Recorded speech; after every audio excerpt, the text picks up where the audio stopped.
Sa tingin mo ba, pagpapanggap pa rin ang nasa isip ko? Hindi mo ba makita na seryoso ako at gusto ko talagang magsama-sama tayo sa isang bubong? Dear Amihan Stories presents Bully Triplets Meets Their Billionaire Daddy. Written by Jasmine Jail. Meron akong dare sa inyo mga kasama. Kung sino man ang makakalapit at makakakuha ng kahit isa na nahalik kay Joanne ay bibigyan ko ng malaking premyo. Anunsyo ni Willie, ang mayabang na production manager sa news department ng sikat na TV network na PBS o Philippine Broadcasting System. Loko ka, Kuya Will. Ako na naman ang ipinambahabato mo. Napapailing na lang si Joanne dahil siya na naman ang naging sentro ng atraksyon sa nagaganap na party para sa pagdiriwang ng ika-5 anibersaryo ng programa nila sa telebisyon na Magandang Gabi Pilipinas. Gayunpaman ay hindi niya yon ikinagagalit. Natutuwa pa nga siya dahil patunay lamang yon na sobrang sikat siyang broadcaster at halos lahat ng lalaking nasa news department ay nagkakandara pa sa kanya. Ano naman ang mapapanalunan ko sakali? Tanong ni Arman, ang cameraman na palagi niyang nakakasama. Nakita niyo yung puting Raptor ko sa labas? Yun ang ibibigay ko sa inyo kapag nakasecure kayo ng kahit isang halik sa pinakamaganda at pinakasexing kasama natin dito sa news department. Agad na sugot ni Willie. Pagkatapos ay bumaling ito sa kanya at pabulong na nagsalita. Kahit anong mangyari, huwag ka magpapahalik sa mga lalaking yan ha. Sira ka talaga, Kuya Will. Komento niya at pagkatapos ay tumawa ng mahina. Parang imposible naman kasi ang pinapagawa mo, Kuya Will. Ako nga na palagi nakakasama si Miss Joanne hindi man lang makahawak sa kanya. Halik pa kaya? Komento ni Arman. Kaya nga challenge Agad na sagot ni Willie. Ano, wala bang kakasa? Ayaw yung sa puting Raptor ko na nasa labas? Bagong-bago pa yun at walang gasgas. Walang naglakas ng loob na tanggapin ang hamon ni Willie. Lahat ay nag-aalinlangan at baka mapahiya lang sa paglapit sa kanya. O sige, bahala kayo kung ayaw niyo sa Raptor. Libre ko na ngang ibinibigay tapos ayaw niyo pa. Ako, kakasa ako sa hamon. Mula sa likuran nila ay isang seryoso at determinadong boses ang kanilang narinig. At nang lingunin niya ay ang trainee na si Jameson ang kanyang nakita.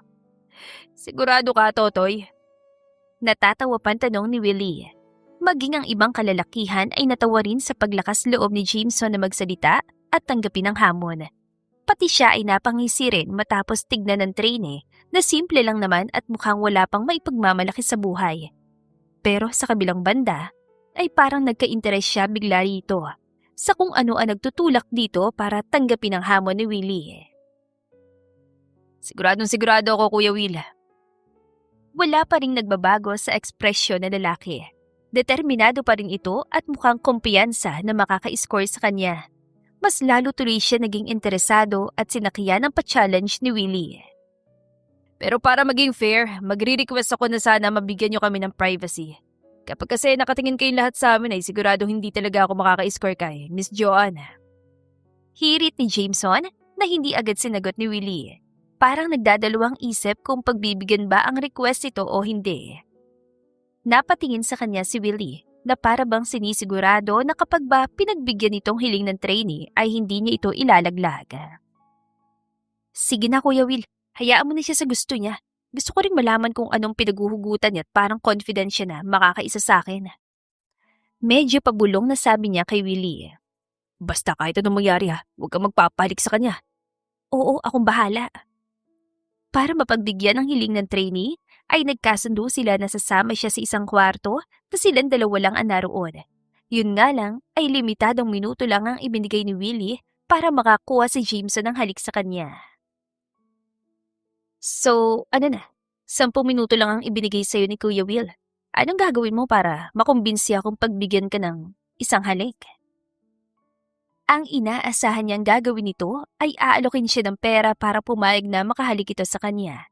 Pero iba ang ginawa nito. Sa halip ay walang sabi-sabi itong naghubad ng pang-itaas sa damit at tumambad sa kanya ang matikas nitong katawan. Malalaki ang muscle sa braso, may 6-pack abs at mabuhok ang dibdib. Hoy! Anong ginagawa mo? Saway niya na magsimula na itong humakbang ng dahan-dahang palapit sa kanya. Lilinawin ko lang hindi porket sumama ako sa'yo dito papayag na ako sa gusto mong mangyari. Kaya kung ano man ang binabalak mo, tigilan mo yan at baka masampal lang kita ng ubod ng lakas at masirang pangarap mo sa buhay. Napangisi ito at nagpatuloy lang sa paghakbang palapit sa kanya. Ano nga bang dahilan mo at sumama ka sa akin dito, Miss Joanne? Hindi ba't interesado ka rin sa akin? Anito sa boses sa tila ba nangaakit. Kakaiba rin ang titig nito sa kanya na para bang hinuhubaran na siya. Hindi agad siya nakasagot dahil totoo naman na napukaw nito ang atensyon niya. Pero hindi sa katawan nito, kundi sa pagkatao. Subalit ngayon nakita niya kung gaano ito kakisig ay hindi na rin niya mapigilan ng sariling mapatitig dito. Hanggang sa wala ni siyang maatrasan at napasandal na sa pader ng kwarto. At parang nananadya talaga ito dahil kinorner siya at ibinakod ang dalawang kamay sa magkabilang gilid niya. Tama ako, di ba? Interesado ka rin sa akin kaya sumama ka dito sa kwarto. Anito sa halos pabulong at nangaakit pa ring boses. Huwag kang assuming. Sinasakyan ko lang naman si Kuya Will sa pa-challenge niya. At para sabihin ko sa'yo, hindi ka makakakuha ng halik sa akin sa loob ng 10 minuto. Bakit? Ano bang ipinangako sa'yo ni Kuya Will para siguraduhin hindi kita mahalikan? Wala naman, di ba? At ikaw, ano naman ang iaalok mo sa akin? Trainee ka pa lang naman ko. Kung kikilalanin mo ako ng lubusan, Miss Joanne, higit pa sa pagiging trainee makikita mo sa akin. At malamang, gugustuhin mo na mag-stay sa akin at hindi na ako pakawalan pa. Wow ha! To the highest level ang confidence sa taglay mo. Sadly, hindi mo ako madadaan sa mga paganyan mo. Hinawi niyang isa nitong kamay at lalayo sana siya pero hindi siya nito hinayaan. Muli siyang binakura nito gamit ang mga kamay at nanatili siya nakasandal sa pader. Sandali lang, Miss Joanne. Anito habang nakatitig sa kanya. Muling nagsalubong ang kanilang mga mata. Bakit ba? Isang halik lang naman ang kailangan, di ba? Sa'yo na lang ang Raptor ni Kuya Will kung gusto mo. Di ko naman talaga kailangan yun. Parami akong sasakyan sa bahay. At mas mamahalin pa kaysa sa Raptor niya. Kung ganon, bakit ka kumasa sa challenge ni Kuya Will? Hindi mo naman pala kailangan ng... Dahil interesado ako sa'yo. Crush din kita. Katulad ng ibang lalaking kasama natin sa news department. Natigilan siya sa ginawa nitong pagtatapat. At habang magkatitigan sila, ay nakaramdam ng kakaiba ang kanyang puso. Bumilis bigla ang pagtibok noon dahil sa kilig. Hanggang sa napansin niya ang dahan-dahang paglapit ng mukha nito sa kanya. Gustuhin man niyang magreklamo ay parang kinokontra naman siya ng kanyang puso at ang gusto nito ay magpatianod na lang siya. Kaunting-kaunti na lang at maglalapat na ang mga labi nila nang tumunog ang alarm sa cellphone niya. Hudyat iyon na natapos ng 10 minutong ibinigay na palugit ni Willie. Paano ba yan? Natapos ang 10 minutong ibinigay ni Kuya Will sa'yo. Hindi ka nagtagumpay sa challenge kaya. Hindi na niya natapos ang sinasabi at nagulat din siya dahil itinuloy pa rin ito ang paghalik sa kanya. Ni hindi nito pinakinggan ang sinasabi niya at dire-diretsong nilasap ang kanyang mga labi. Sa una ay gusto niyang kumawala at itulak ito palayo. Ngunit nang makaramdam na siya ng kakaibang kilig, ay nagpaubaya na lang siya at ang mga labi niya'y tinugunan na lang ito ng kusa. At dahil medyo nakainom na rin siya, ay mabilis ding nag-init ang katawan niya. Hanggang sa natagpuan na lang niya ang sarili na hinuhubaran ni Jameson at binibitbit patungo sa kama. Nangyari ang hindi pa dapat mangyari at nang matapos na sila ay saka lamang siya natauhan. Sa kanya napagtantong mali ang kanyang ginawa na basta na lang ibinigay ang kanyang sarili sa lalaki. Bagamat kilala naman niya itong mabait at walang bad record, ay hindi pa niya ito lubos na kilala. At bukod pa doon, ay isa pala itong trainee. Huwag kang mag-alala, Miss Joanne. Pananagutan ko itong ginawa ko sa'yo. Handa akong humarap sa mga magulang mo kung kinakailangan. At kung mag-demand sila ng kasal, hindi rin ako magdadalawang isip na pakasalan ka. Pagkuway seryosong sabi ni Jameson. Hindi mo kailangan gawin yon. Ayoko pang mag-asawa. Masaya pa ako sa ginagawa ko. Hindi ko pa naaabot ang peak ng career ko at ayoko masirang kasikatang tinatamasa ako ngayon. Agad na sagot niya. kasabay ng pagtayo at isa-isang dinampot ang mga kasuotang nagkalat sa sahig. Napangisi naman si Jameson at pagkatapos ay nagsimula na rin itong magbihis. At least honest ka. Gusto ko yan, Miss Joanne. Pero if ever na magbagong isip mo, sabihan mo lang ako. Anito. Basta huwag mong ipagsabi nangyaring to sa atin At ituring mo na lang din itong isa sa mga hindi malilimutang experience mo. Okay, sabi mo Hindi na niya pinansin ang sinagot ito at pagkatapos magbihis ay dumiretso na siya sa pinto at binuksan yun. Pero laking gulat niya nang tumambad sa kanya ang mga lalaking nakaabang sa pintuan, kasama si Willie. Nakadikit pa ang mga tenga ng mga ito doon at sinusubukang pakinggan ang mga kaganapan sa loob. Anong nangyari, Joanne? Medyo gulat pang tanong ni Willie. Huwag kang mag-alala, Kuya Will. Hindi niya makukuha ang raptor sa'yo kasi hindi siya nakakuha ng halik sa akin sa loob ng 10 minutong itinakda mo. Agad ang sagot niya. Pero mas matindi naman kaysa sa halikan nakuha ni Trini kaya jackpot pa rin siya. May halong panunuksong sabad ni Arman. Tinignan niya ito na masama. Ngunit si Willie naman ang nagpatuloy sa pangungulit sa kanya. Ano bang ginawa niyo? Mahigit 30 minuto kayong magkasama sa loob Imposible namang wala nangyari. Ikwento mo naman sa akin. Hindi mo ba siya pinagbigyan ng kahit isang halik? Pero sa halip pa yan sarili mong ibinigay mo sa kanya? Sinundan pa siya nito na magsimula ni siya maglakad palayo sa mga lalaking nakikimarites. Wala nga nangyari, Kuya Will. Pagmamatigas niya. Hanggang sa tumigil na lang ito sa pangungulit sa kanya at sa halip ay si Jameson na lang ang nilapitan. Kinulit din ng mga lalaki si Jameson na makalabas sa ito ng kwarto. Pinandilatan niya ito na magsalubong ang kanilang mga mata. Nadaan naman niya ito sa ganoon at hindi nga nagkuwento tungkol sa nangyari sa kanilang dalawa sa loob ng kwarto. Pagkatapos ng gabing yon, ay ginawa nila ni Jameson ang kanilang napagkasunduan. Nagtrabaho sila na parang walang nangyari. Hanggang sa lumipas ang 2 buwan at may napansin siyang kakaiba sa kanyang katawan. Delayed din ang buwan ng dalaw niya kaya nagpa-check up siya sa doktor. At doon niya nakumpirmang buntis siya.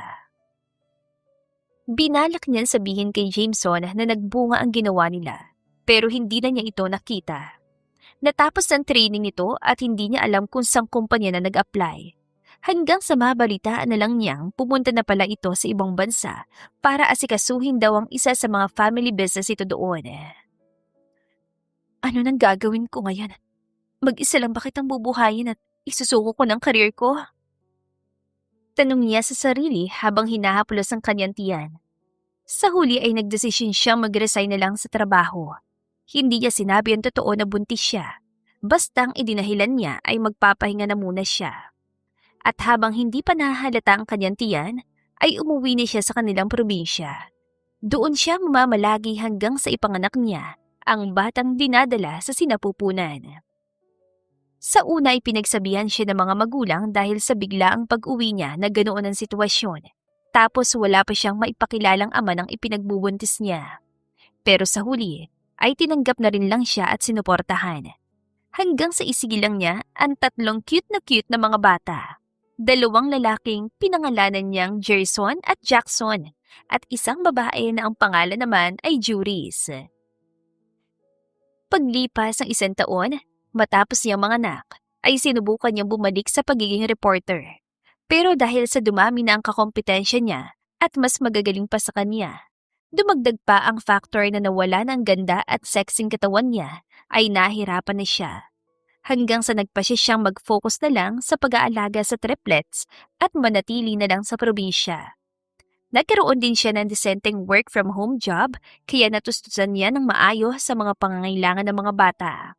At syempre, tinulungan din siya ng mga magulang niya na may negosyong pinapatakbo bilang supplier ng tuyo, tinapa at iba pang processed foods na matatagpuan sa palengke. Hindi pa rin ba nagpaparamdam sa iyo ang ama ng triplets mo, Joanne? Wala pa talaga siyang balak na panagutan ng ginawa sa'yo? O kahit dalawin man lang ang mga bata, hindi ba niya naisipang gawin? Sa loob ng mahabang panahon ay muling nag-usisa ang ama niya tungkol kay Jameson at gaya ng dati ay hindi pa rin niya ito mabigyan ng malinaw na sagot. Hayaan niyo na po siya, Itay. Hindi ko naman siya mapipilit kung ayaw talaga niya sa amin Ang totoo ay hindi pa rin alam ni Jameson hanggang ngayon na nagbunga ng triplets sa nangyari sa kanila noon. Hindi niya rin yun sinabi sa mga magulang niya kaya mainit ang dugo ng mga ito sa lalaki. Ang akala ng mga ito ay inabando na siya ni Jameson at ayaw panagutan ng lalaki ang ginawa sa kanya. Huwag lang talaga magpapakita sa akin na lalaking yun dahil babalatan ko siya ng buhay. Grabe ka naman po sa babalatan ng buhay, Itay. Lumipas pa mga taon, 6 na taong gulang na ang mga bata at kasalukuyan nag-aaral ng kindergarten sa malapit na school sa kanilang bayan. Napalaki naman niya ang mga ito na maayos, bibo at aktibo lagi sa school.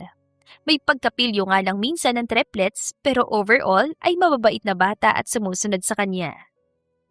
Hanggang sa isang araw, umuwing umiiyak galing school ang isa sa triplets at nagsumbong sa kanya. Inaway po ako at binubuli sa school, Mama. Wala raw po kasi akong papa. Umiiyak na sumbong ni Jason. Sino nang away sa'yo, anak? Sabihin mo sa akin at pupuntahan natin. Anya habang pinapatahan si Jason at hinahaplos ang likod nito. Pagkuway bumaling siya sa 2 kapatid nito at nagtanong. Totoo ba sinabi ni Jason, mga anak? Inaway ba siya ng kaklase niyo? Totoo po, Mama. Inaway po talaga siya ni Michael. Binubuli po nga po nila kami at sinasabihan kami walang ama. Sagot ni Jackson. Samantalang si Juris ay dumiretso na sa kwarto nito matapos magmano sa kanya. Hindi pwedeng ginagawa nila sa inyong mga anak. Bukas sasamahan ko kayo at magrereklamo tayo sa principal. Ituro niyo rin sa akin kung sino-sinong nabubuli sa inyo para mapagsabihan ko. Hindi ko mapapalagpas ang ginawa nilang ito sa inyo. Deklara niya at pagkatapos ay inakay ng 2 anak na lalaki papunta sa kwarto ng mga ito. Kinaumagahan ay sumugod nga siya sa paaralan at dumiretso sa principal's office. Ipinatawag naman agad ng principal ang advisor ng mga bata para makausap niya. Ngunit nagulat siya sa narinig na sagot ito nang kumprontahin na niya tungkol sa nangyayaring pambubuli ng ibang estudyante sa triplets niyang anak. Mukhang mali yatang isinumbong sa inyo ng triplets, Miss Joanne Garrido. Wala pong nambubuli sa kanila. Sa katunayan nga po, sila nambubuli sa kaklase nilang si Michael. Pagpapaliwanag ng teacher ng mga bata na si Mrs. Valenzuela. Ano? Gulat na saan niya. Opo, Miss Joanne. 1 linggo na ngang hindi pumapasok si Michael dahil sa ginagawa ng triplets. Binubuli nila ang bata. At si Michael naman, hindi na lang umiimik at umiiyak na lang sa gilid. Sigurado po ba kayo sa sinasabi mo, ma'am? Bakit umuwing umiiyak si Jason kahapon? Ay, pasensya na po, Miss Joanne. Kahapon kasi napagsabihan ko siya. Inaaway na naman kasi niya yung isa nilang kaklase at nagsumbong sa akin.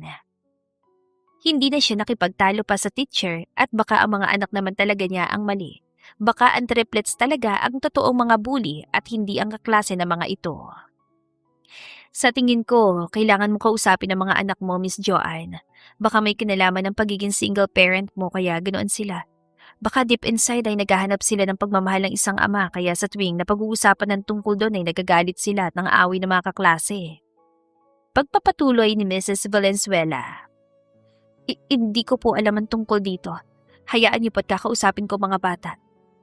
Tatayo na sana siya at magpapaalam nang magsalita ulit si Mrs. Valenzuela. May isa pa sana akong ipapakiusap sa iyo, Miss Joanne. Kung pwede sana ipuntahan niyo si Michael. Isama mo ang triplets at hikayating humingi ng tawad sa bata.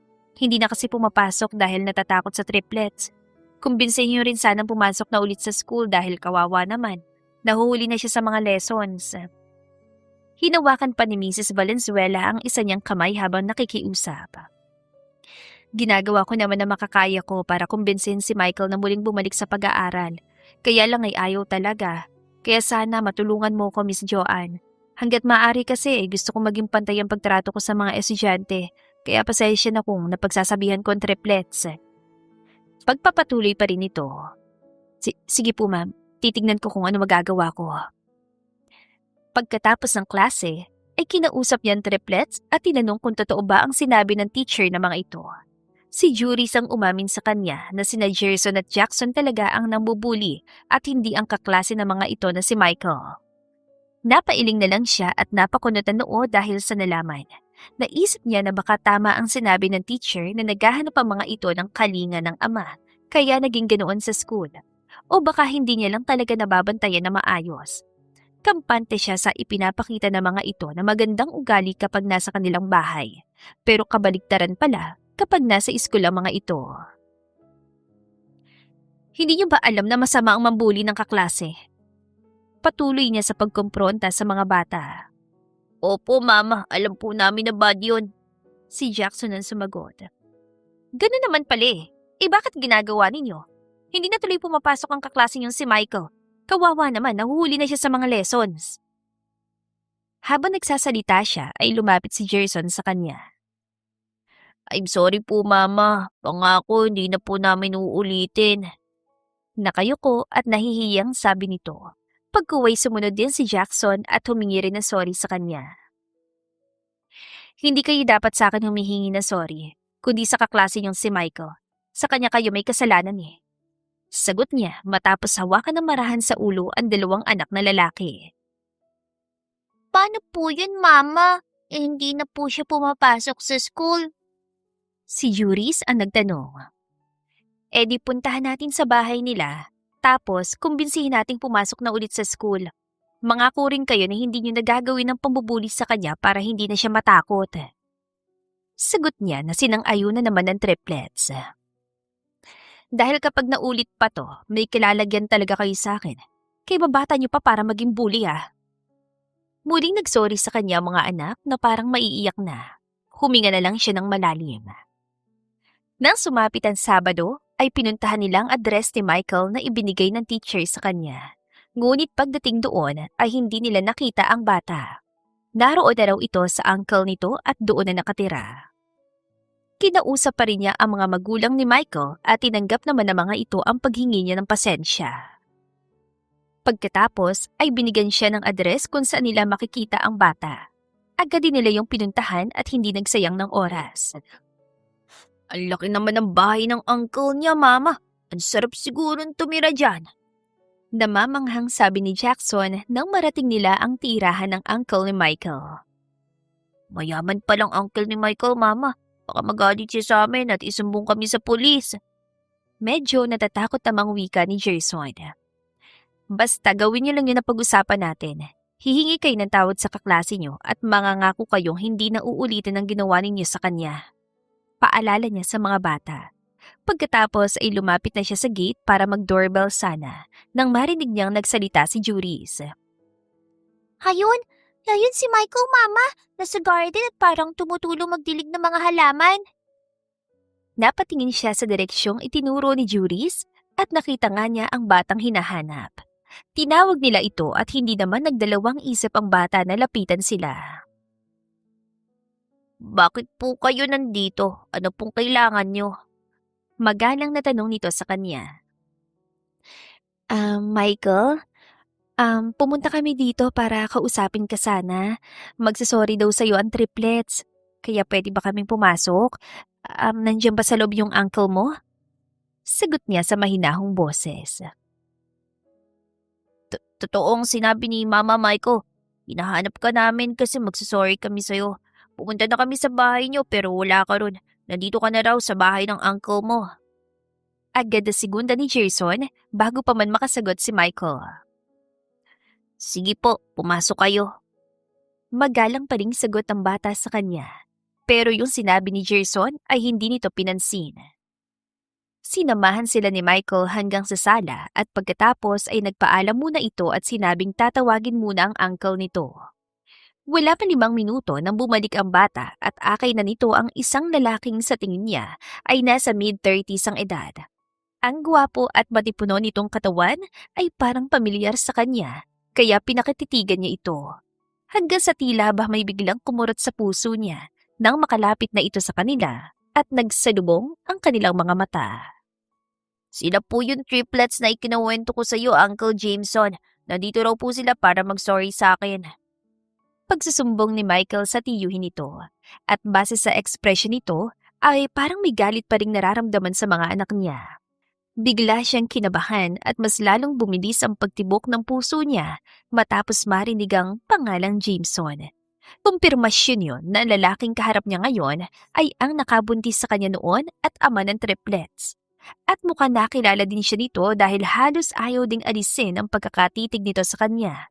Pero dahil sa sinabi ng pamangkin nito, ay pansamantala itong umiwas ang tingin sa kanya at binalingan ng triplets. Nagsumbong sa akin si Michael na binubuli niyo raw siya. Totoo ba yun? Hindi niyo ba alam na masamang mambuli ng kaklase o kahit sinong bata sa school? Kumpronta ni Jameson sa triplets pero sa mahinahong paraan. Alam po namin ba ang ginawa namin, kaya nga pupunta kami rito para mag-sorry sa kanya. Nakayukon sagot naman ni Jason. Kasama po namin si Mama. Pagagalitan niya po kami at papaluin kapag hindi niyo kami pinatawad. Kaya sana po patawarin niyo na kami sa nagawa namin. Segunda ni Juris. Hindi maipaliwanag na ekspresyon ang biglang rumehistro sa mukha ni Jameson. Halatang nabigla ito sa narinig na siyang ina ng triplets, kaya napatingin ulit sa kanya. Muling nagsalubong ang kanilang mga mata, pero agad din siyang umiwas ang tingin. Narinig mo ba sinabi nila, Michael? Gusto raw nilang humingi ng tawad sa'yo. Ano gagawin mo ngayon? Patatawarin mo ba sila o hindi? Pagkuway tanong ni Jameson sa pamangkin nito. Depende po, Uncle Jameson. Kung sincere naman po ang pag-sorry nila sa akin at mangangako silang hindi na ulit gagawin ng pambubuli sa akin, patatawarin ko po sila. Seryosong sagot ni Michael. Agad niyang kinalabit ng mahina ang triplets at nagets naman ng mga ito ang gusto niyang sabihin. Nilapitan ng mga ito si Michael at muling ginawa ang paghingi ng tawad. Mas sincero sa pagkakataong yun at hindi na rin pinatagal ng bata ang usapan. Ngayong okay na kayo ni Michael, kami naman ng mama niyo mag-uusap. Ani Jameson habang kaharap ang triplets na sabay-sabay na napatingin sa kanya. Pagkatapos ay si Jameson naman ang bumaling sa kanya at nang muling nagsalubong ang kanilang mga mata, ay nakaramdam na naman siya ng kaba. Alam niya kasing oras na yon ng komprontasyon at hindi pa siya sigurado kung magsasabi ba siya ng totoo rito. Sige Michael, ikaw na muna bahala sa triplets. Magkwentuhan kayo o kung gusto mo, ilibot mo sila sa bahay. Mag-uusap na muna kami ng mama nila.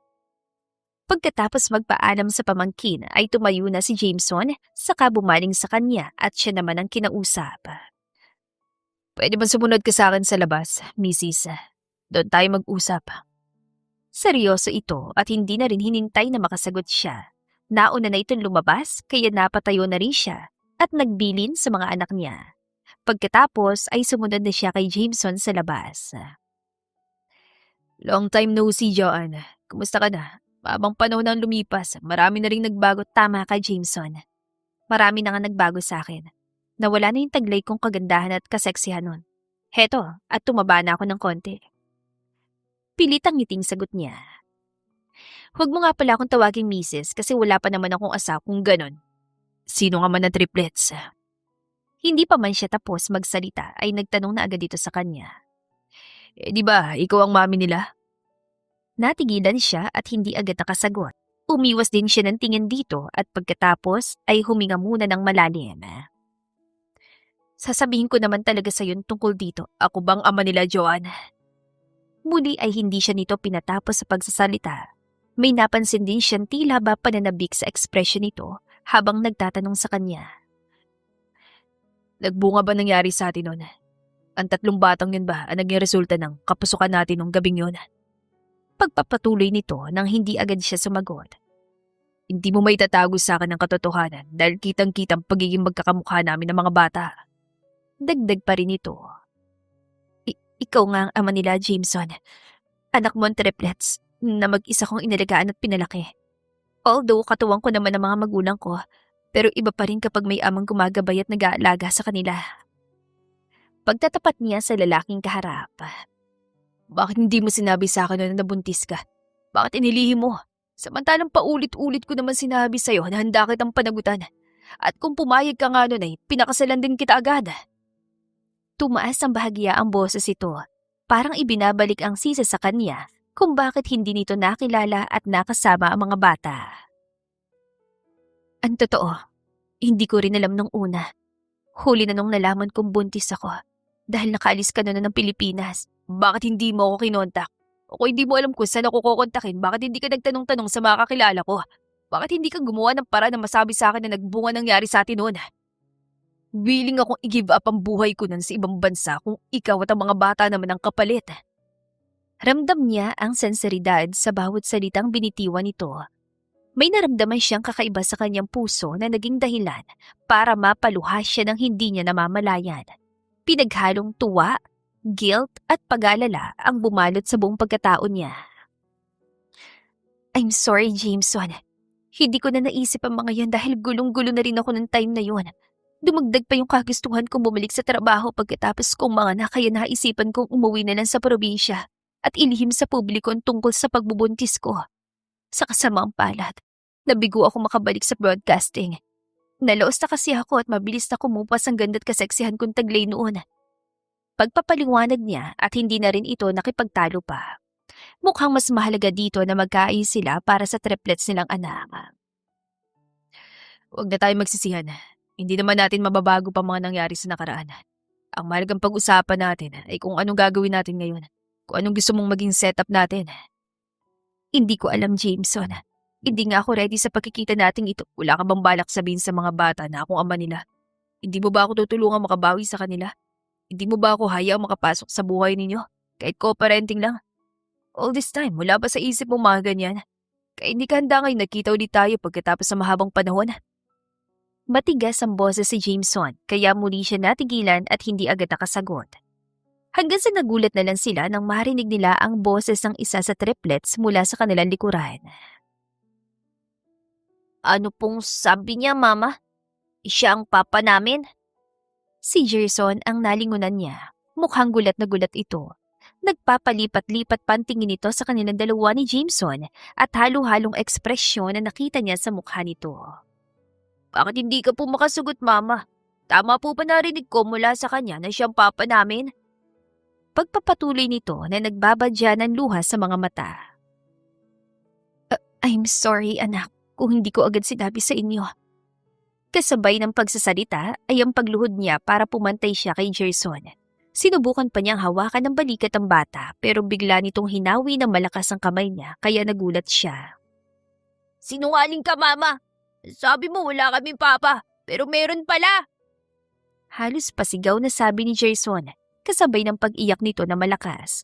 Pagkatapos ay dali-dali itong tumakbo palabas ng gate ng bahay ni Jameson. Anak, sandali! Sigaw niya at susundan niya sana ito pero sakto naman ang paglapit ni na Jackson at Juris kaya naharangan siya ng mga ito. Ano po nangyari, Mama? Agad na tanong ni Juris. Ba't po sumisigaw si Jason at parang galit? Narinig ko sinabi niya na meron pala kaming papa. Nasaan po? Sino po papa namin? Pag-uusisa naman ni Jackson. Pagkatapos ay napatitig ito kay Jameson, saka nagpatuloy sa pag-uusisa. Siya po bang papa namin? Ang uncle ni Michael? Itinuro pa nito si Jameson. Mamaya na lang ako magpapaliwanag, anak, at saka na lang tayo mag-usap-usap. Kailangan ko muna sundan si Gerson at baka kung saan siya pumunta. Nagmamadaling sagot niya. Pagkatapos ay tinalikuran na niya ang dalawang bata at dali-daling sinundan si Gerson. Ngunit pagdating sa labas ng gate ay hindi niya nakita ang bata. Gerson, anak! Nasaan ka? Bumalik ka rito! Natatarantang sigaw niya habang hinahanap si Gerson. Malayo na nalalakad niya pero hindi pa rin niya ito nakita. Naiiyak siyang bumalik para humingi ng tulong kay Jameson pero nakasalubong na niya ito tangan na nag-aalalang ekspresyon. Anong nangyari? Nasaan si Gerson? Tanong nito. Hanapin natin siya, Jameson. Please, tulungan mo kong hanapin siya. Pagmamakaawa niya habang mabilis na bumubuhos sa mga luha sa kanyang mga mata. Sandali, kukunin kong kotse. Nagmamadaling bumalik si Jameson sa bahay nito habang siya'y patuloy pa rin sa pagtawag at paghahanap kay Gerson. Nakabalik din agad ang lalaki at dala nga nito ang sasakyan. Nasa loob na rin ng dalawa pa niyang anak na sina Jackson at Juris. Sakay ka na po, Mama! Pagtawag sa kanya ni Juris, dali-dali naman siyang pumasok sa sasakyan ni Jameson at pinaandar na agad yun ng lalaki. Diyos ko po, sana wala nangyaring masama kay Gerson. Sambit niya habang abala ang mga mata sa paghahanap. Lingon dito, lingon doon, pero hindi pa rin niya makita ang bata. Ano ba kasi nangyari kay Jason? At bakit naisipan niyang mag-walk out? Nag-aalala na ring tanong ni Juris, pero hindi niya ito pinansin dahil abala pa rin ang mga mata at isip niya sa paghahanap kay Gerson. Humingi na kaya tayo ng tulong sa mga pulis? Pagkuway sambit niya habang nakatingin kay Jameson. Libutin na muna natin tong lugar. Kapag hindi natin nakita, saka tayo dumiretso sa istasyon ng pulis. Sagot nito na sinang-ayon na naman niya. Ginawa nila yon pero hindi pa rin nila nakita si Gerson. Hanggang sa sumapit ng hapon at humingi na sila ng tulong sa mga pulis. At dahil hindi panatag ang loob niya hanggat hindi niya nakikita ang anak niya, ay sumama na muna siya sa bahay ni Jameson. Doon na lang siya maghihintay ng balita tungkol sa kanyang anak kasama sina Jackson at Juris. Kaibigan ko mga pulis dito, kaya huwag kang mag-alala. Tutulungan nila tayo sa paghanap kay Gerson kahit wala pang 24 hours na nawawalang bata. At kapag nakita na nila, ay siguradong babalitaan agad tayo ng mga yon. Ani Jameson na kahit papano ay nagpagaan ng kanyang loob. Habang nag-aalala siya ng sobra at naghihintay ng balita malapit sa gate ng malaking bahay, ay inasikaso naman ni Jameson ang dalawa pa niyang anak. Pinakain ito at pagkatapos ay sinamahan sa isang kwarto para makapagpahinga muna. Wala pa bang balita, Jameson? Nasaan na kaya si Gerson? Sana walang masama nangyari sa kanya. Wika niya nang lapitan na ulit siya ni Jameson at sinamahan sa labas ng bahay. Huwag kang mag-iisip ng mga negatibong bagay, Joanne. Hindi yan makakatulong sa sitwasyon ngayon. Madali mong nasasabi yan kasi hindi mo alam kung ano nararamdaman ko ngayon. Hindi mo nakasama mga bata ng higit 6 na taon kaya hindi mo nararanasan ngayon ang sobrang pag-aalala ko kay Jason. Tumaas ang bahagya ang boses niya at hindi naman siya pinatulan nito. Hindi ito sumagot hanggang sa tumulo na naman ang mga luha niya.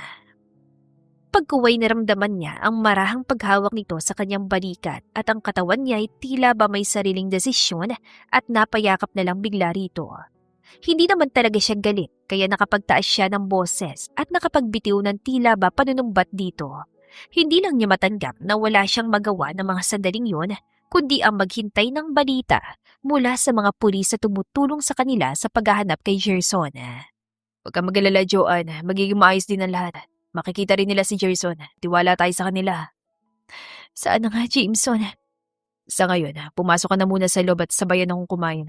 Pagkatapos, saka tayo lumabas ulit para maghanap kay Gerson. Tumangot-tango lang siya bilang sagot at nang maglakad na si Jameson papasok sa bahay, ay sumunod din agad siya.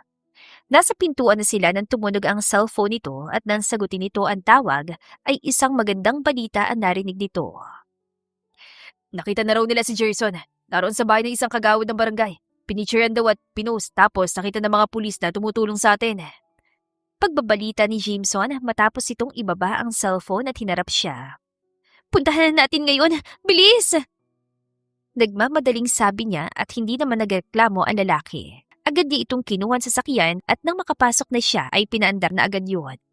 Kayo ba mga magulang ng bata? Tanong sa kanila ng lalaking kagawad na kumuha at nagdala kay Gerson sa bahay nito. Kami nga po, nasa na siya? Si Jameson ang agad na sumagot at pagkatapos ay pinatuloy na sila nito sa sala kung saan naroon si Gerson at nakaupo. Nakita ko siyang umiyak sa tabi ng kalsada. Tinatanong ko kung anong pangalan niya at sino mga magulang. Hindi naman ako sinasagot. Kaya sinama ko na lang dito sa bahay kaysa magpagala-gala siya sa kalsada. Baka may mangyari pang hindi maganda sa kanya. Pagkukwento ng kagawad. Maraming salamat po sa ginawa niyo. Sagot ni Jameson. Habang siya'y diretso lang na nilapitan si Gerson at niyakap ito na mahigpit. Salamat sa Diyos at wala nangyaring masama sa iyo, anak. I'm sorry po, Mama. Sagot ni Gerson at pagkatapos ay binitiwan na niya ito. Hinuwakan niya ito sa magkabilang balikat at nakita naman niya sa ekspresyon nito na guilty talaga ito sa ginawa. Huwag mo nang uulitin yun, ha? Pinag-alala mo na sobra si Mama. Nasaan po si Jackson at Juris? Bakit hindi niyo kasama? Nandoon sila sa bahay ng... Hindi niya na ituloy ang sinasabi at sabay sila napalingon kay Jameson na lumapit na rin sa kanila. Punta na po natin sila, tapos umuwi na tayo sa bahay natin. Sige anak. Hindi na sila nagtagal doon at muling bumalik sa malaking bahay ni Jameson. Pagdating nila doon ay nasa sala na sina Jackson at Juris. Naghihintay ang mga ito sa kanya at nang makitang kasama na nila si Gerson ay agad na nilapitan ng mga ito ang kapatid at niyakap. Saan ka pumunta, Gerson? Bakit bigla ka nag-walkout kanina? Hindi mo ba alam na sobra kami nag-alala sa'yo? Paninirmo ni Yuri sa kapatid.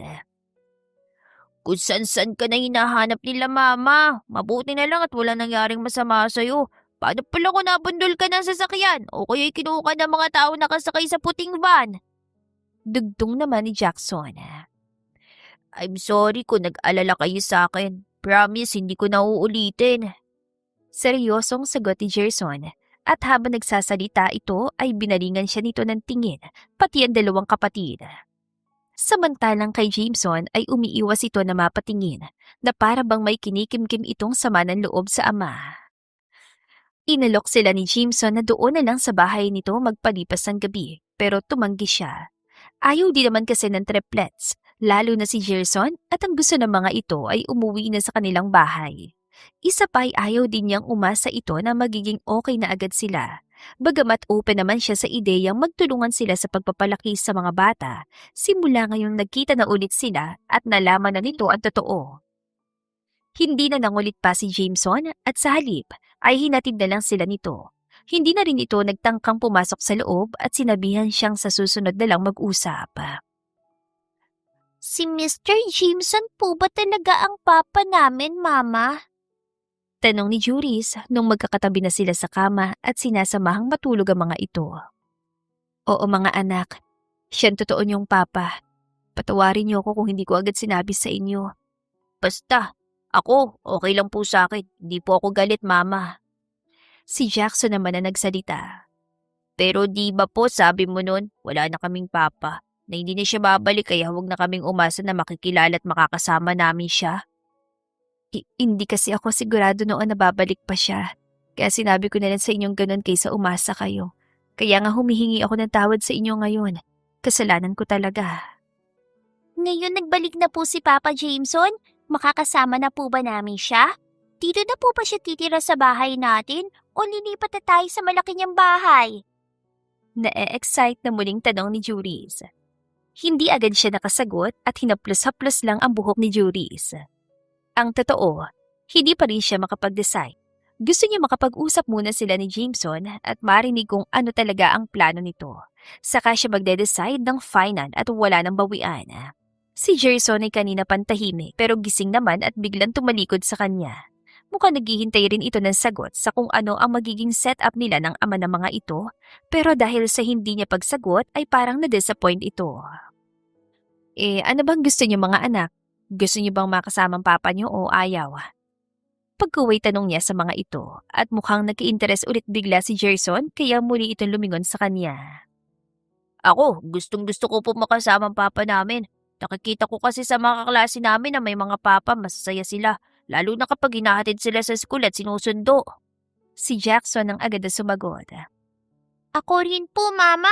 Kapag nakasama na natin si Papa, may pagmamalaki na rin kami sa school. Sagot naman ni Juris. Pagkatapos ay sabay-sabay sila napalingon kay Gerson at hinintay kung ano ang isasagot nito. Kahit ano naman pong sabihin namin, kayo pa rin ang masusunod, Mama. Kahit gustuin namin na magsama-sama na tayo pero ayaw nyo naman, wala rin po kaming magagawa. Pag-uwi sagot ni Gerson. Pagkatapos ay tumalikod na ulit ito sa kanila at kinuha ang kumot, saka ibinalot sa katawan nito. Antok na siguro si Gerson mga anak, matulog na rin kayo. Sabi niya kina Juris at Jackson. Pinatay na rin niya ang lampshade na nasa tabi ng kama nila. Good night po, Mama. Malambing na sabi ni Juris at kinuha na rin ito ang kumot saka ibinalot sa katawan. Ganon din ang ginawa ni Jackson at pag-uway ipinikit na rin niya ang kanyang mga mata. Pinilit na niyang matulog kahit maraming bagay ang gumugulo sa kanyang isipan. Muli sila nagkita ni Jameson nang ihatid niya ang triplet sa school ng mga ito. Hinatid na rin kasi na lalaki ang pamangkin nito matapos magpasyang bumalik na ulit sa pag-aaral. Pumunta sila sa isang coffee shop malapit sa school at habang nagkakape ay nagsimula na silang mag-usap tungkol sa magiging setup nila ng triplets. Payag ka ba na mag-co-parenting na lang tayo sa mga bata? Alam kong hindi pa nila ako matatanggap sa ngayon pero paunti-unti ay gusto kong makuha ang loob nila. Kaya sana hayaan mo ako makabawi sa kanila kahit papaano. Seryosong sabi ni Jameson. Hindi agad siya nakasagot at bahagyang nadismaya sa narinig. Akala niya kasi ay aalokin siya nito na magsama na lang sila o kaya'y pakakasalan siya. Pero iba ang sinabi nito. Parang napahiya tuloy siya sa sarili dahil sa pag-assume na baka interesado pa ito sa kanya. Ang totoo, hindi naman sila galit sa'yo at gusto ko nga nilang makasama. Pagkuway sagot niya na nagpalapad bigla ng ngiti nito. Mabuti pala kung ganun. Si Jerson lang ang medyo shock pa dahil sa nalaman niya. Kaya kailangan natin siyang kausapin at ipakita sa kanya na okay tayo habang nag-a-adjust pa siya. Oh, sige. Kapag nasa harap tayo ng mga bata, pwede tayo magpanggap na sweet tayo at may nararamdaman sa isa't isa. Ha? Muli siya natigilan at parang na-disappoint ulit dahil sa sinabi nito. Napatanong siya sa sarili kung bakit kailangan pa nilang magpanggap gayong pwede naman nilang totohanin yun. Kung siya kasi ang tatanungin ay hindi na siya magpapaka-choosy pa. Kumpara naman sa ikakasaya ng triplets, ay handa niya itong tanggapin sa buhay nila at magpapakasal din siya dito kung sakaling alokin siya nito. Ayaw mo ba? Hindi ka ba magiging komportable kung gano'n na gagawin natin? Tanong nito sa kanya. Hindi naman sa ayaw ko. Maganda ka naisip mong idea actually, kaya lang. Jameson! Mula sa kanyang likuran, ay narinig niya ang boses ng isang babae kaya napatigil siya sa pagsasalita. Ilan sandali pa'y nasa tabi na nila ang babae na sobrang lapad ng ngiti habang kinakausap si Jameson. Halatang pagkasabik sa ekspresyon nito na para bang antagal nitong hindi nakita ang lalaki. Anong ginagawa mo dito sa coffee shop ni Tito? Oh, talaga? Tito mong may-ari ng coffee shop na to? Lumapad din ang ngiti ni Jameson matapos makita ang babae. Oo nga, so anong ginagawa mo dito? Pagkuway natigilan ng babae nang mapatingin ito sa kanya. Kumunot din bigla ang noon nito matapos siyang pakatitigan. Sorry. Siya nga pala si Joanne Garrido. Yung dating sikat na reporter ng PBS. Trainee pa lang ako noon nang makasama ko siya. At sa maraming taon lumipas ay ngayon lang ulit kami nagkita. Pagkatapos siyang ipakilala ni Jameson sa babae, ay ito naman ang ipinakilala sa kanya. Siya naman si Irene Joanne. Anak siya ng business partner ni Daddy. Siya ba yun? May pagka-plastic na sagot ng babae. Pagkatapos ay bumaling ito sa kanya at naglahad ng kamay. It's nice to meet you, Joanna. Nakangiti ito sa kanya pero halatang plastic at hindi rin nakaligtas sa paningin niya ang pagpaikot nito ng mga mata matapos siyang tignan ng mula ulo hanggang paa. Jameson! Pagkuway isang medyo matandang lalaki ang lumapit din sa kanila. Salamat at naisipan mong dumalaw rito sa coffee shop ko. Isang malaking karangalan ang bisitahin ng anak ni Mr. Castro. Nakipagkuwentuhan nito at ang babae kay Jameson na para bang wala siya roon at naging invisible siya bigla. Kaya naisipan niyang magpaalam na muna kay Jameson at pumunta sa comfort room. At kapag tapos na mga ito sa pakikipagkwentuhan ay saka siya lalabas at babalik sa mesa. Nasa loob na siya ng comfort room at kasalukuyan nagpapalipas ng oras nang maramdaman niya ang pagpasok ng isang babae. At nang lumingon siya, ay si Irene ang kanya nakita. Unang tingin ko pa lang sa'yo, alam ko na kung anong pakay mo kay Jameson. Gusto mo siyang akitin porket bilyonaryong pamilya niya. Pera lang habol mo kaya ka dumidikit sa kanya. Alam ko nang galawan ng mga taong katulad mo, na nalaos at hindi na nakabalik pa sa industriya. Nakataas ang kilay na kumpuronta nito sa kanya. Siyempre, nainis siya at hindi pumayag na basta nalang akusahan ng babae. Kaya hinarap niya ito at tinaasan din ng kilay, saka sinagot sa matigas ding boses. At sino ka naman para sabihin sa akin yan? Ano rin bang habol mo kay Jameson kaya dumidikit ka sa kanya? Hindi mo alam? Ako lang naman ang babaeng pakakasalan niya. Kaya huwag ka nang umasa na masusungkit mo siya. Hindi ka lulusot dahil hindi ka bagay sa kanya. Mas lalong napikon ang babae at tinaasan na siya ng boses. Mas lalo rin niya itong inasar. At kahit wala pa siyang alam tungkol sa kasalukuyang buhay ni Jameson, ay nagkunwari na lang siya na meron. Sigurado ka naman bang ikaw ang pipiliin ni Jameson? Wala nga siyang gusto sa'yo. Dahil kung meron, matagal ka na sana niyang pinakasalan. Kahit nga jiwain ka man lang, hindi niya ginawa. Tapos sasabihan mo ko ng kung ano-ano, huwag kang magyabang laos na reporter. Dahil sa bandang huli, ako pa rin ang pipiliin ni Jameson. Naiinis na talaga ang babae at nilapitan na siya dito para sa bunutan. Pero hindi nito naituloy nang may pumasok na isa pang babae. Tinalikuran na lang siya nito at pagkatapos ay lumabas na.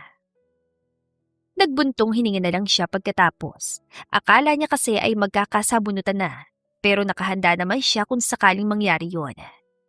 Makailang beses muna siyang huminga ng malalim bago lumabas ang comfort room at bumalik sa mesang kinaupuan ni Jameson. Mag-isa na lang ito doon ang lapitan niya at mukha na ubos na rin ang kapeng iniinom. Mukhang natagalan ka sa CR okay ka lang ba? Tanong nito na makalapit na siya. Pwede bang umalis na tayo dito? O kaya ay lumipat na lang sa ibang lugar para makapag-usap tayo na maayos? Pasensya ka na kanina. Hindi ko rin kasi alam na pag-aari pala ng tito ni Irene ang coffee shop na to. Hindi muna siya sumagot at nauna na naglakad palabas ng coffee shop. Agad naman siyang sinundan ni Jameson at nang makalabas na ay saka siya nagtanong. Sino ba kasing Irene na yon? Asawa mo ba siya, girlfriend o kafling? Tumigil pa siya sa paglalakad at bigla itong hinarap.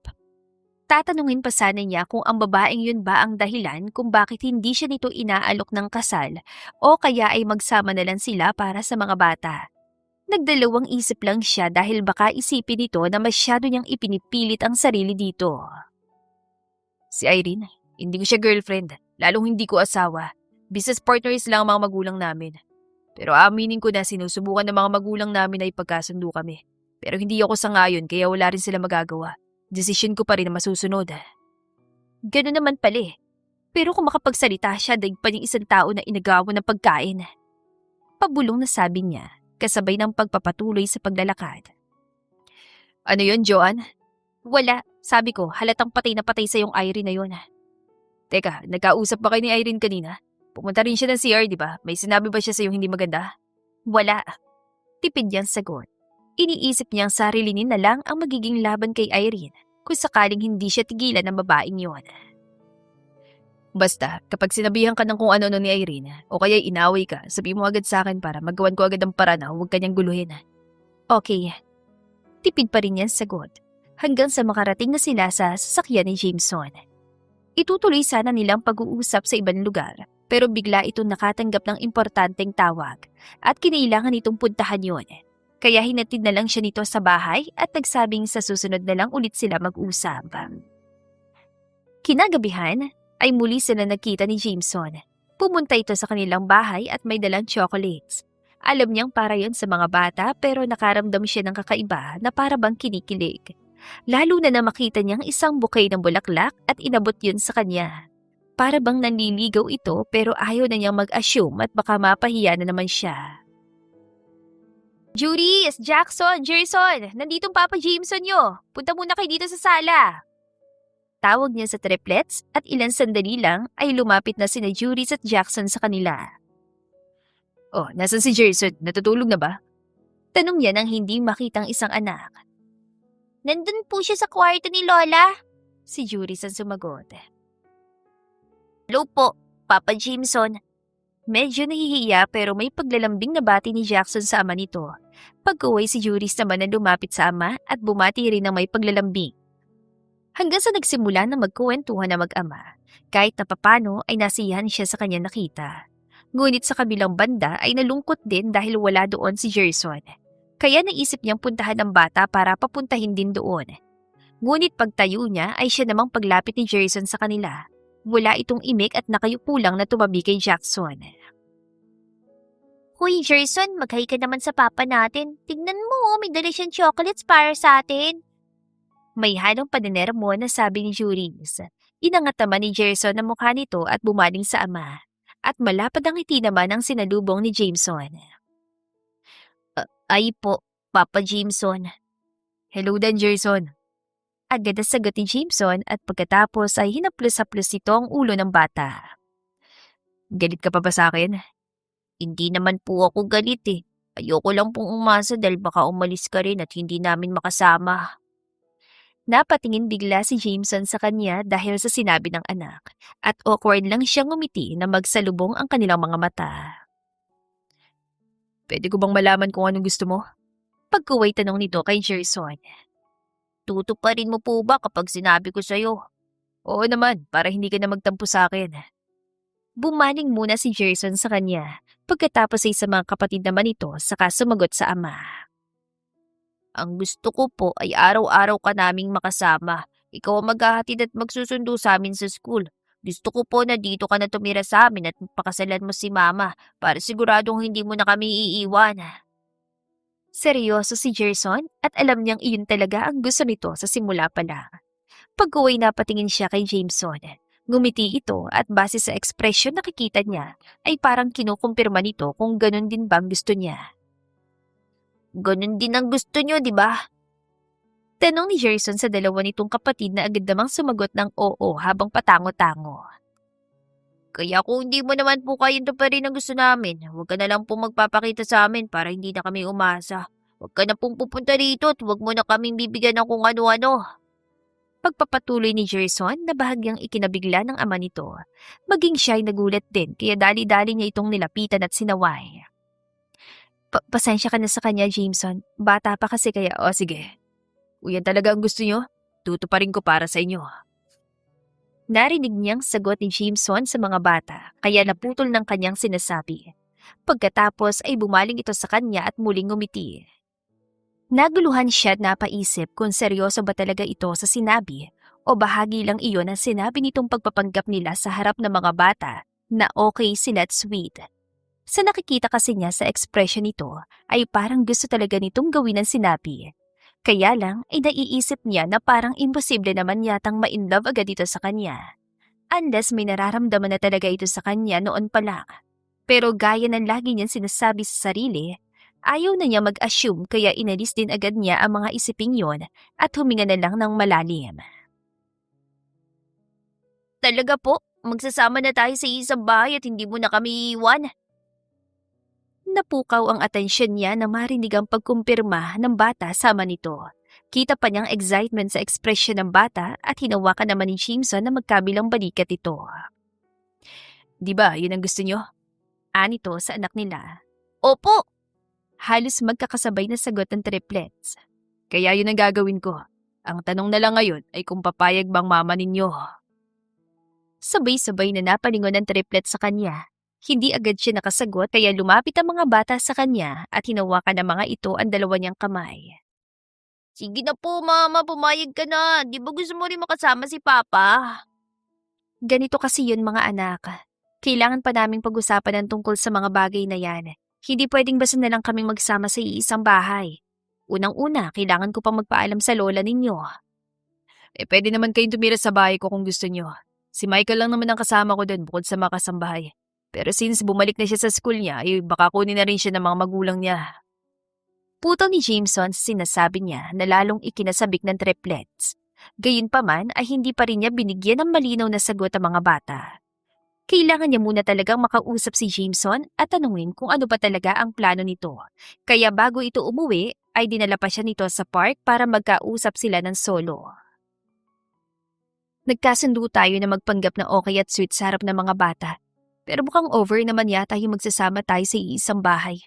Hindi naman tayo mag-asawa at saka, bakit Joanne? Sa tingin mo ba, pagpapanggap pa rin ang nasa isip ko?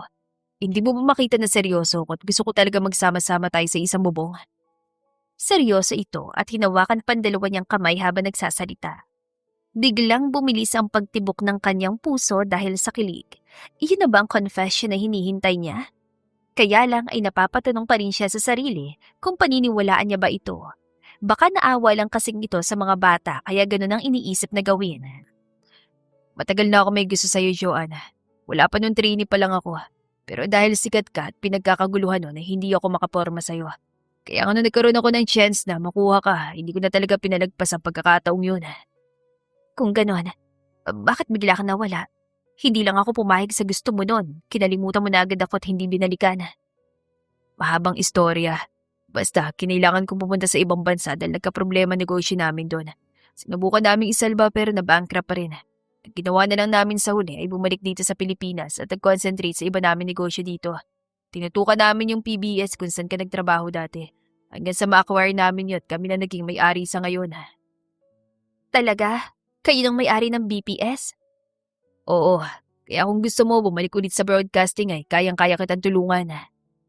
Na-excite siya bigla dahil sa nalaman na pwede pa pala siyang makabalik sa trabahong gusto niya. Pagkuway nalungkot din siya bigla matapos maisip na baka mahirapan lang din siya kagaya na nangyari nung unang beses na sumubok siya. Ginawa ko na yan noon pagkatapos ko manganak pero nabigo ako. Dumami na kasi ang kompetensya. May alam mo kung mas mabilis sa paraan, Joanna. Ano bang dapat kong gawin para pakasalan mo ko? Yun ang dapat mong gawin. Ha? Gulat na saad niya. Sandali lang at kukunin ko muna yung singsing sa kotse para maging makatotohanan ng confession at proposal kong ito sa'yo. Nakangiting sabi ni Jameson. Pagkatapos ay dali-dali itong tumakbo patungo sa parking area habang siya naman ay halos hindi pa rin makapaniwala sa kanya narinig. Sobrang bilis na ng tibok ng puso niya. Pagkuway nagulat na lang siya nang may biglang tumulak sa kanya mula sa likuran. Muntik pa siyang sububsob sa lupa dahil sa lakas ng pagkakatulak sa kanya. At nang lumingon siya, ay si Irene ang kanya nakita. Yan ang bagay sa'yo. Oportunistang losyang at laos sa reporter. Galit na sabi nito. Ano ba problema mo, ha? Galit ding tugon niya. Alam ko na kung anong sikreto mo, Joanne. Single mother ka at gusto mong ipaako kay Jameson ang pagiging ama sa mga anak mo kaya inaakit mo siya. Talaga? Alam mo na palang tungkol doon. Oo, nagpaimbestiga ako kaya hindi ka makakapagsinungaling sa akin. Napangisi siya na may halong pangaasar. Nagpaimbestiga ka pala, pero bakit hindi mo nalaman na si Jameson ang ama ng mga anak ko? Hindi ba nakasama sa pagpapaimbestiga mo nangyari sa amin ni Jameson noon? Hindi ba nasabi ng investigador sa'yo na nagkaroon kami ng relasyon ni Jameson? Ano sabi mo? Halata ang gulat sa ekspresyon nito. Gayunpaman ay mas pinili nitong huwag paniwalaan ang mga sinabi niya. Sinungaling kang babae ka! Halos pasigaw na sabi nito. At dahil sa piko na ito sa kanya, ay lumapit ito at akmang sasampalin siya. Ngunit biglang dumating si Jameson at sinalo ang kamay nito. Anong ginagawa mo, Irene? Jameson? At sino nagbigay sa inyong karapatan saktan si Joanna? Hindi mo alam kung sino siya sa buhay ko. May bahid ng galit ang boses si Jameson at nanlilisik din ang mga mata nitong kinumpronta si Irene. Totoo ba na? Oo, Irene. Totoo lahat ang narinig mo mula kay Joanne. Ako ang ama ng triplets niya. Nagkaroon kami ng relasyon noon at ngayon ay nagpasya kaming muling magbalikan dahil mahal namin ang isa't isa. Ano sabi mo? Paano ako kung gano'n? Matagal ko nang nilinaw sa'yo na wala akong gusto sa'yo, Irene. Sinusubukan ko lang na pakisamahan ka dahil yun lang ang kaya kong gawin para sa'yo. Pero dahil sa ginawa mo kay Joanna ay mapipilitan akong tuluyan ka ng alisin sa buhay ko. Kukumbinsin ko rin si Dad na i-pull out ang partnership ng pamilya natin para tuluyan na maputol ang koneksyon natin sa isa't isa. Seryosong sabi ni Jameson sa babae. Agad naman itong hinawakan ni Irene sa kamay at nakiusap. Sandali lang, Jameson. Huwag mong gawin ang mga sinabi mong yan. Huwag mo ko ipagpalit sa babaeng yan. Obvious naman na mas maganda ako at mas matalino kaysa sa kanya eh. At higit sa lahat mayaman ako. Yun nga, Irene eh. Halos lahat ay nasa iyo na. Pero yung nag-iisang katangian na hinahanap ko sa isang babae wala sa'yo. Kaya pasensya na. Kailangan ko talagang putulin ang connection ko sa'yo. Lalo na ngayon magpapakasal na kami ni Joanne. Hindi ko na hayaang guluhin mong buhay namin. Ano sabi mo? Noong nagkita tayo sa coffee shop, alam ko sinundan mo si Joanne sa CR at inaway siya. Pinagbigyan lang kita noon. Pero ngayon, hindi ko na palalagpasin tong ginawa mo. Patuloy ni Jameson hanggang sa kusa na lang umalis si Irene. Galit na galit ang babae sa kanya. Pero sinigurado naman ni Jameson na poprotektahan siya nito, pati ang mga anak nila. Itinuloy pa rin ito ang pagpapropose sa kanya ng kasal at sobrang saya niya ng sandaling yun. Hindi na rin siya nagpakipot pa at umuon agad. Tumatanda na rin sila kaya wala ng panahon para magpakipot pa. Isa pa ay iyon ang gusto ng triplets at para sa ikasasaya ng mga bata ay handa talaga niyang gawin ang lahat. Sa huli ay hindi na rin nanggulo pa sa Irene. Mukhang natakot ito at ang pamilya na tuluyang maputol ang koneksyon ng pamilya ng mapapangasawa niya. Kaya pinili na lang na manahimik. Hindi na rin nila pinatagal pa ang pagpapakasal at grabing pangungulit na rin ang ginagawa ng triplet sa kanila. Gustong-gusto ng mga itong tumira sa malaking bahay ni Jameson at higit sa lahat ay gusto ng makasama ng mga ito ang ama sa pang-araw-araw na buhay. Maging siya ay ganoon din ang gusto at hindi naman siya na-disappoint. Ipinaramdam ni Jameson sa kanya na mahal talaga siya nito at handa sila nitong protektahan sa lahat ng oras. The end. Kung nagustuhan ninyo ang aming istorya, ay huwag kalimutan na mag-like at subscribe. Mag-iingat po tayong lahat. To God be the highest glory. Hanggang sa muli. Paalam!